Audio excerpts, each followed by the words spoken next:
Today I want to talk about what I've come to term the Republic of Friendships. Now, I take this from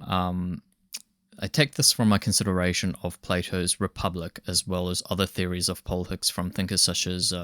Rousseau, Emerson, Nietzsche, and Rorty. Let's begin with Plato's Republic and the section in which Plato is attempting to answer Thrasymachus' challenge to show that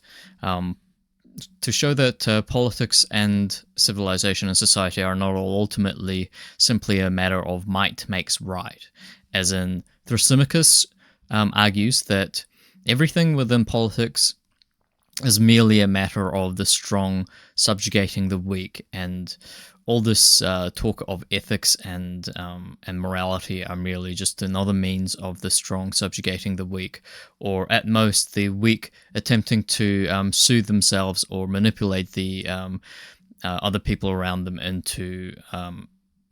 some sort of a position of disadvantage. And this here is actually an argument that sort of preempts Nietzsche from over 2,000 years ago. And so Thrasymachus is suggesting that here's a sort of what Nietzsche calls a slave or herd morality at play, within which morality is invented by the weak and the conquered in an attempt to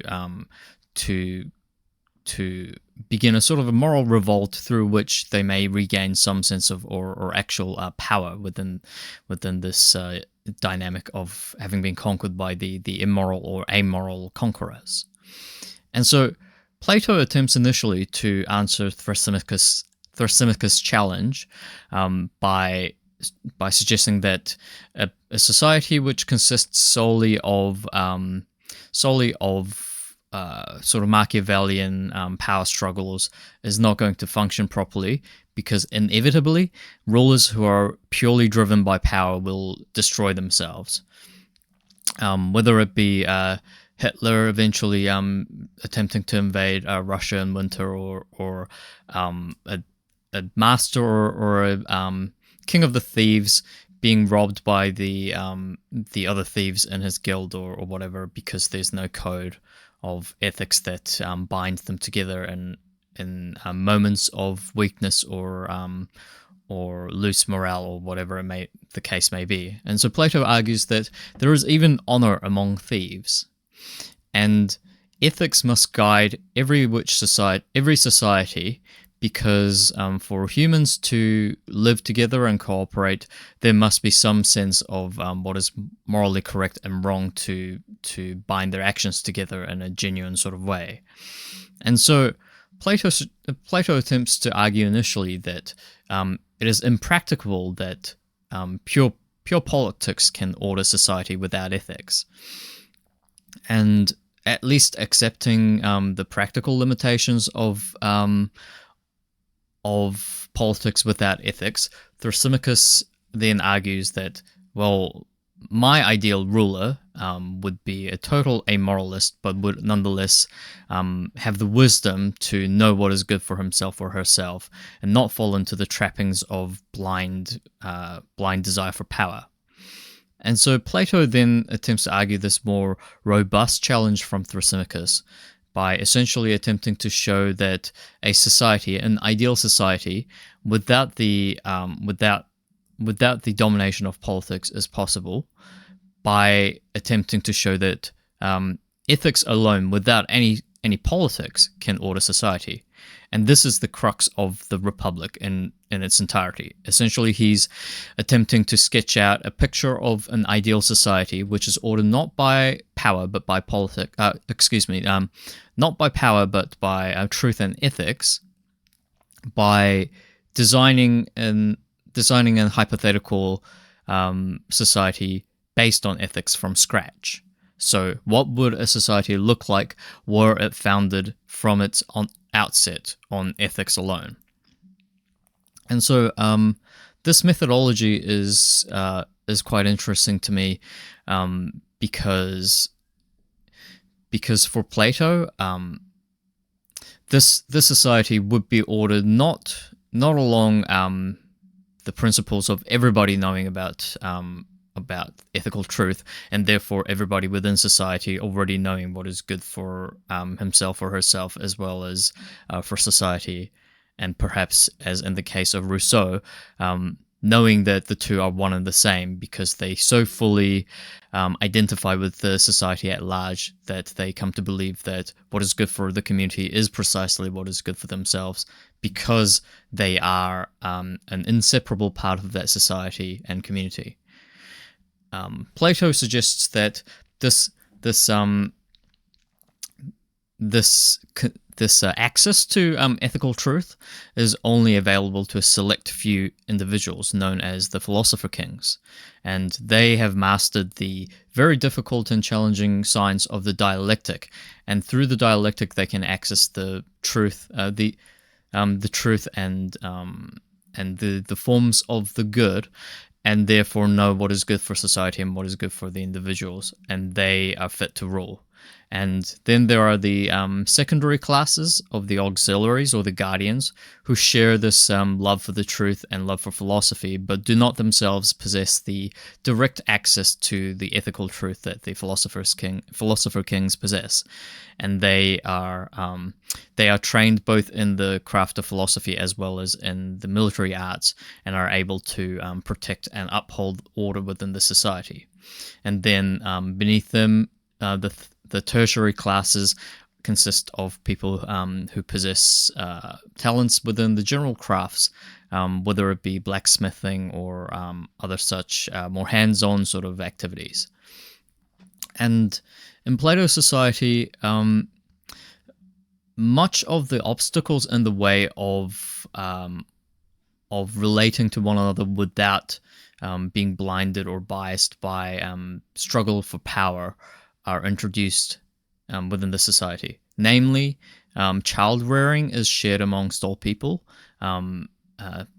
Sex only happens through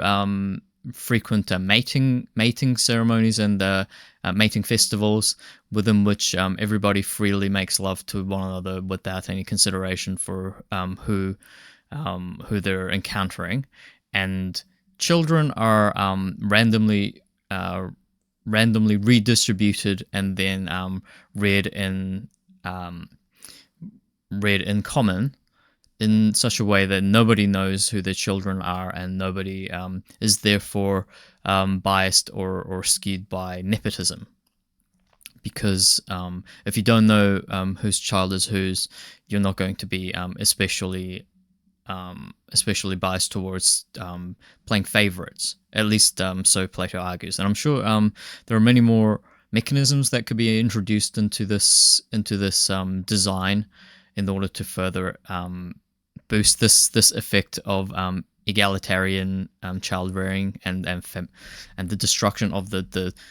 conventional traditional structures of nepotistic power. But for Plato, it is very important that that power and the struggle for power and politics in general, in the sense that dominated then contemporary Athenian society, be removed from the picture in order for this ideal society to flourish through the expression of the love for the ethical truth. And so for Plato, the notion of the correct relationships between people is first and foremost a matter of removing first the obstacles to the appreciation for truth and ethics, and then introducing the correct modes of appreciation for the ethical truth, such as through the introduction of sort of pseudo mythological notions of how different people's talents come to be. For instance, he has this myth of the metals, in which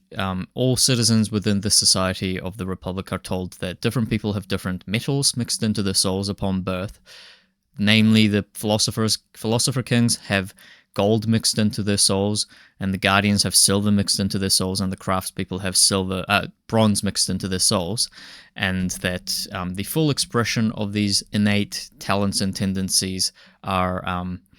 integral to the proper functioning of the society. And I think that this notion of correct relationships as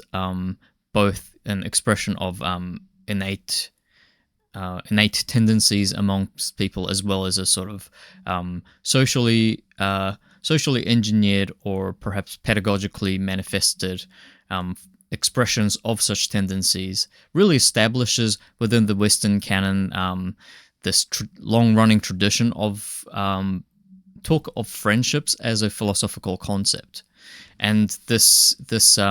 tradition of talk of friendships as a mainstay of philosophy persists over the millennia, and even up to the 19th and 20th century. There are numerous books and literary metaphors talking about friendship of all kinds, whether it be a romantic relationships, a platonic relationships, both in the sense of Plato's original works, as well as aromantic, non-sexual sorts of friendships. And this there's an especially interesting sort of genre of discussions about friendships within Western philosophy as pertains to talk of books and authors as friends. And Wayne Booth, in his book The Company We Keep, goes into great lengths about such kinds of friendships in a chapter where he talks about authors as potential friends who are offering friendship to you, or at least tokens of friendship to you through the stories that they're telling through their writing. And I think especially amongst philosophers for whom friendship often consisted of correspondence of letters, namely among men of letters, as well as just generally philosophers who are reading the works of other philosophers and feeling a sense of camaraderie and friendship, and reciprocating this by perhaps writing their own works in response to these other philosophers' works, or even writing letters directly to these authors. This mode of sort of extended distal forms of friendship often creep into the center of their conceptions of friendship. And I think this becomes quite apparent also in Rousseau's conception of friendship and camaraderie in his discussion of his good society, his society, and as characterized by the full expression of the general will and the substitution for, or the eradication of the biases or the tyranny of the particular wills by the general will. And what he means by this is that the petty desires of each individual be done away with and replaced with a fuller concern for society at large, as this individual becomes more of a mature citizen and willingly surrenders himself or herself into the collective rather than remaining a selfish individual. And so while Rousseau doesn't necessarily go into much talk about friendships, he does sort of rely on a lot of intuitions about what he thinks are friendships. And sometimes he'll talk about, say, how the complex mechanisms of large and sprawling nations do far worse, or about roughly as well as the informal assemblies of farmers and ploughmen gathering under a tree. And so he certainly has a strong inclination to regard direct contact and the sense of neighborly camaraderie that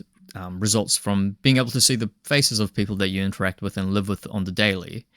But nonetheless, he then abstracts these sort of intuitions of what friendship and community feeling consists of onto an entire society scale. And I think that this is much more akin to Plato's intuitions about what friendship consists of than say with Nietzsche's conception of friendship, which is very different from Rousseau's or Plato's. And of course, Nietzsche very much is railing against the Platonic tradition, and this doesn't. This also includes the Platonic notions of friendship, which is also very much reflected in the Rousseauian conceptions of friendship and community feelings. Namely, Nietzsche conceptualizes of friendships as a fundamentally a sort of an individualistic affair rather than a process of ever becoming more of the one. And what I mean by this is that both for Plato and for Rousseau, friendship is a process of becoming closer with the other person. It's a matter of transcending the self through connection with the other and through connection with the collective and through a sort of a merger with the other person through finding common ground and finding overlaps within each of the individual's souls. And whereas for Nietzsche, friendship is almost a sort of a competitive affair, a sort of a goading on, a sort of a competitive, almost a contest of wills and powers. For Nietzsche, the epitome of friendship is one within which one friend offers the other constant critiques and challenges to one's way of thinking and living, and inspiring in one another an ever stronger desire towards self-overcoming and towards the ideal of the Übermensch. And so for Nietzsche, friendship is kind of a conflict rather than a cooperation. And if you've watched or read the anime or manga Berserk, there's a scene where one of the two main characters tells another person that he's talking with that for him, friendship is only ever amongst equals, and that no friend should sort of surrender or subjugate his or her own dreams for the sake of the other friend's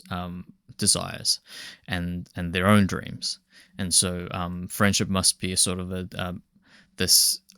it's a very much Nietzschean sort of a conception of friendship, and the Berserk is a very much an existentialist or a Nietzschean, or at least a Japanese interpretation of Nietzschean philosophy.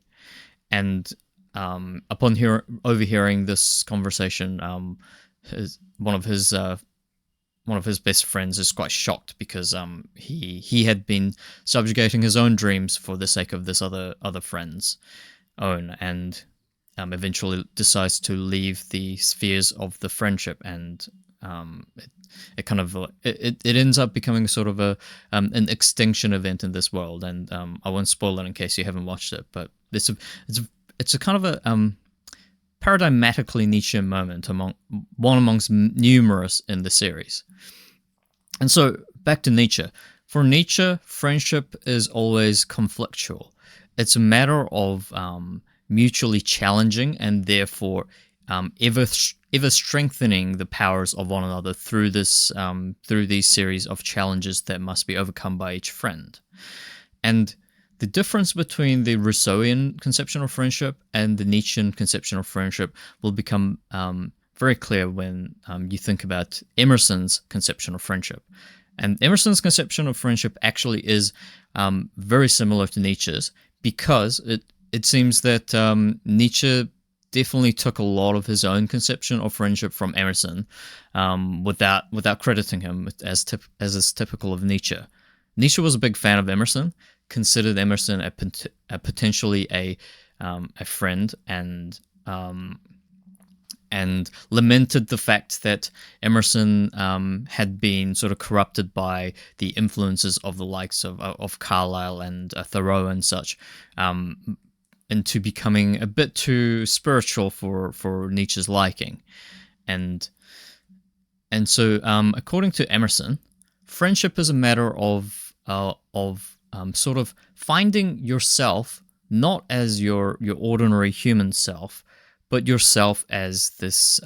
grand, fully realized, almost an oversoul kind of self the universe as expressing itself through you, the genius of the world expressing itself through you, the kind of self that is given to unto you by God, and finding yourself in this more fully realized version in others is what it is to what Emerson friendship is. You find in your friends, and Emerson, in his essay on friendship, goes to great lengths to emphasize that you're not really choosing your friends. Your friends are more. Your friends are choosing you. Although, of course, here's a paradox, wherein if your friends are also a mutual equal party within this friendship, and they are choosing you, how is it not that you're choosing them from their perspective? And well, for Emerson,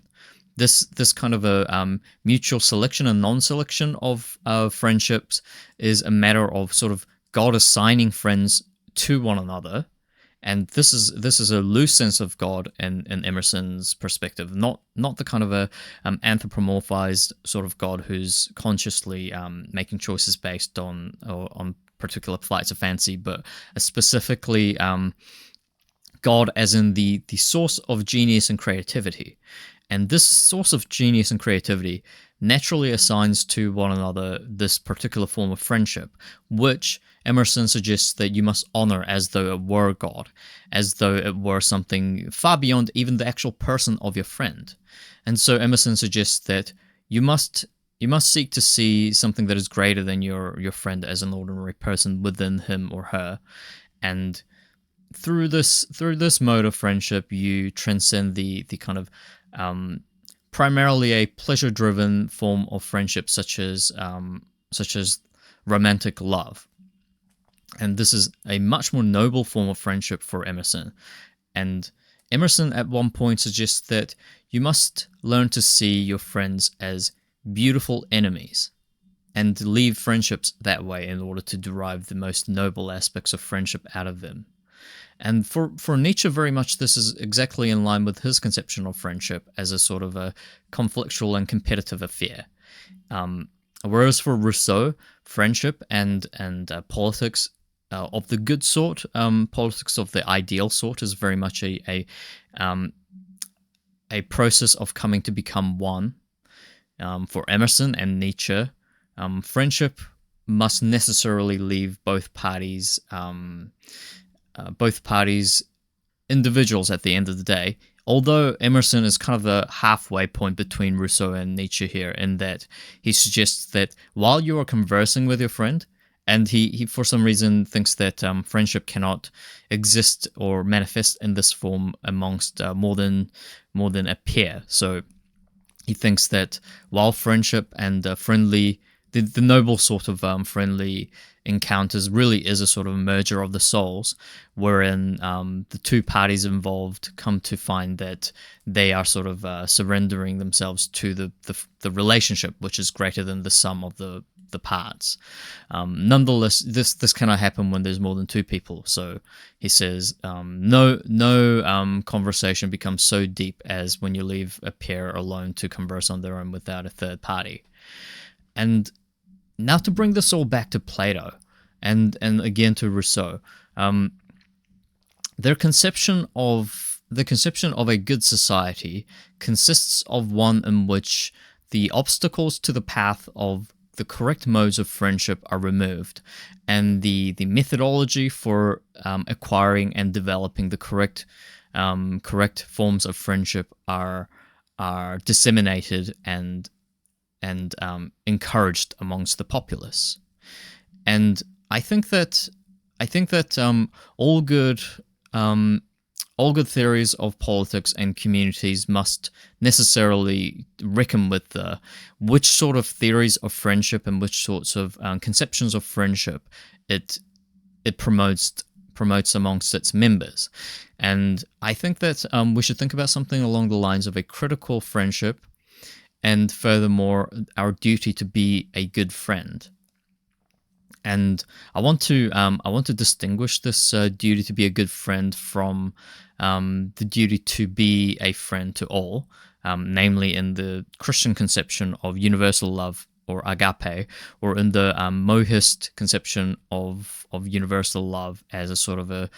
proto-utilitarian duty to do good to all people. But for Mozart, this is not so much as a matter of friendship, but as a matter of a practical good being given out to all people, namely in the form of food, shelter, and protection from war. I think that a much healthier and better way to conceptualize our duty as potential and actual friends is to take a much more narrower conception of friendship, as Plato does in the earlier sections of the Republic, when one of the earlier interlocutors suggests that ethical good is partially defined by doing good to your friends in ways such as paying your debts to your friends and protecting them and such, and doing evil only unto your enemies. And I think that is crucial for any good society, and furthermore, any good relationships and friendships, to clearly distinguish between who is really within the sphere of your concern as friends and who is outside of them. And I think that this is important even if you don't accept a Platonic, objective notion of ethical truth, and therefore consider that it is a subjective matter whether someone is potentially a good friend or not. Well, I agree. I think that compatibility should reign supreme when we're making decisions about who should be our friends and who should be our enemies. And I think it becomes only more important that we... and here again, Emerson becomes quite important in his suggestion that to fully express yourself as not merely a sort of a mindless, in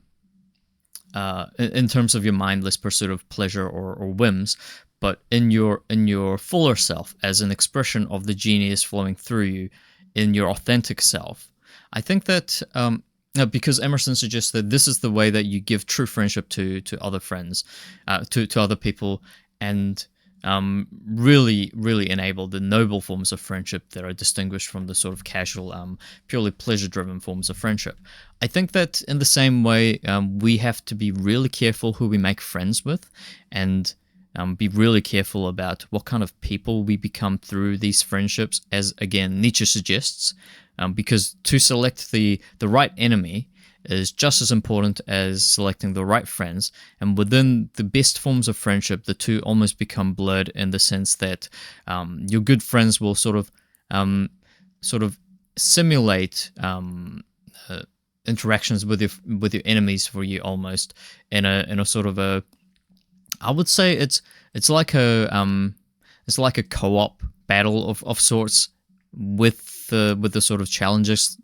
that may emerge within a friendship consisting of people who aren't afraid to express their authentic selves and have a full trust in the other friend that they will be able to tolerate and furthermore accept and celebrate this authentic version of yourself, which might sometimes be jarring in the cases that it is novel to your friend. And I don't mean to suggest that brutal honesty of the sort that might hurt your friends' feelings and upset them for no reason is somehow good because it's because truth is good. And of course, one of Nietzsche's central concerns is precisely the critique of truth as an ultimate good. So Nietzsche wouldn't agree with this either. And I think that a lot of Nietzsche's rhetoric regarding our suffering as a sort of an agent for growth is hyperbolic. And Nietzsche very much himself indulged in friendships for the purposes of tenderness and pleasure. And you can see this in a lot of his unpublished works and his letter exchanges with his close friends, that the in engaging with such friendships, Nietzsche was very cordial and polite and careful, and he wasn't trying to sort of rile them up or anything like that.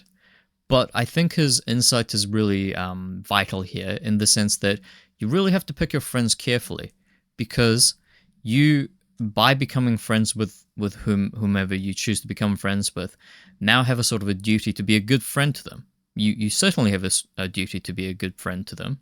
um, because you owe your friends the good kind of friendship, the right friendship. And I think that part of a good friendship is to facilitate the growth and development into becoming better people, and to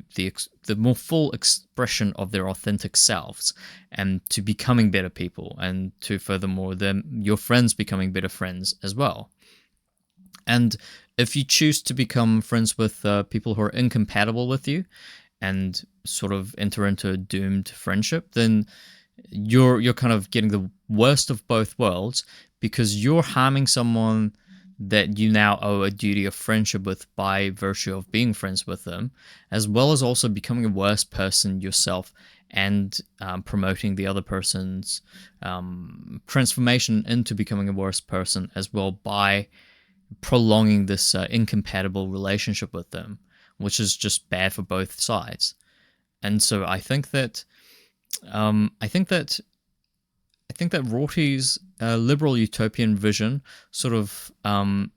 sort of touches upon this intuition that a good society must facilitate and promote good forms of friendships. And I think on a smaller scale, contrary to Rousseau, the formation of subgroups within society with the very strong bonds in their particular modes of existence and their particular modes of self-interest and unique values that are purely internal to such subgroups is an important part of a good society, because friendships are important. And I think that we should really think carefully and choose carefully when it comes to which friendships that we enter into and give our energy to. I'll leave it there for today.